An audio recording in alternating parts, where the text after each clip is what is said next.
আত্মার ভালোবাসার উপরে তো আসলে কোনো কথা। মার অভাব কেউ পূরণ করতে পারে না। মা হচ্ছে পৃথিবীর অমূল্য সম্পদ, মায়ের মতো কারো তুলনা হয় না। আসলে বলবো কি, মায়ের কথা মনে আসলে তো আর মুখ দিয়ে এই ভাষা বলার কোনো সুযোগ নাই। ঠিক আছে, মা তো অমূল্য সম্পদ, এটা সবাই লিখে রাখছে।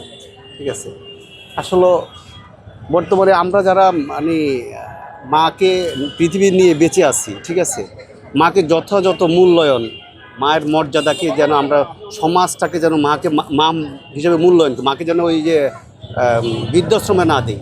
হ্যাঁ, মা কিন্তু অমূল্য সম্পদ। পৃথিবীতে এমন কোনো সম্পদ নেই যে সম্পদ তুলনা আছে, মার কোনো তুলনা নেই। না বলতে চাই বলতে পারি না, মনের দুঃখে বলতে পারি না ভাই। না ভাই, এমন যে অবস্থা রিস্কা না করে পেটে ভাত চাত কিছু যায় না, এমন মনে আইছি আজ 8 মাসেও তো ভাই 10,000 পাই না ভাই।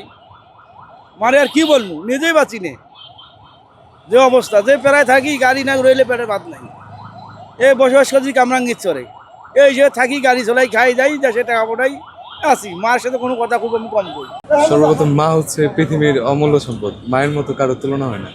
এই দুনিয়াতে কেউ খোঁজ না নিলেও মা তার সন্তানের প্রতি সবসময় খোঁজ নিব।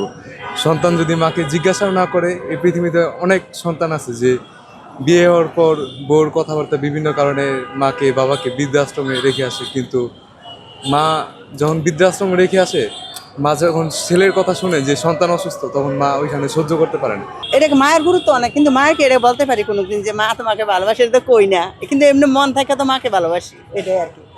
মায়ের গুরুত্ব দুনিয়ার সবচাইতে বেশি। আসলে দেখেন, মাকে নিয়ে বললে কখনো শেষ হবে না। মা এমন একটা জিনিস, মা তো এমনিই ভালোবাসে আমাদের অনেক।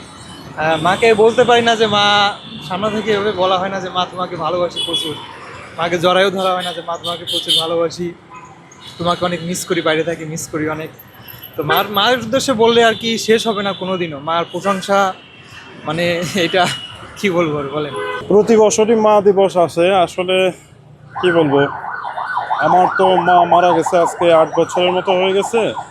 আমি যখন মারা যাই তখন আমি কর্মক্ষেত্রে ছিলাম। আমার কাছে মেসেজ আছে যে মা মারা গেছে। জীবনে অনেক কিছুই ছিল বলার, আসলে বলে উঠতে পারি নাই, ওগুলো অব্যক্তই রয়ে গেছে। মায়ের কোনো দিবস হইতে পারে না। মা প্রতিদিনই মা দিবস পালন হওয়া উচিত। যে মার অভাব কেউ পূরণ করতে পারে না। যাদের মা আছে, আমি বলবো মাকে যদি পারা যায় তাদেরকে মাথা করে রাখা হয়। আসলে আমরা সবাই আসলে ইউনিভার্সিটির স্টুডেন্ট এখন, মানে আমি 2য় বর্ষের স্টুডেন্ট। প্রায় 2 বছর যাবত বাইরে আছি। মানে সব থেকে বেশি মিস করি আসলে মায়ের রান্না। এখন তো আসলে মানে এটাই, মানে মা দিবসে মায়ের হাতে রান্না খাইতে পারতেছি না, মায়ের কাছে থাকতে পারতেছি না, এটাই আর কি। মায়ের আত্মার ভালোবাসার উপরে তো আসলে কোনো কথা।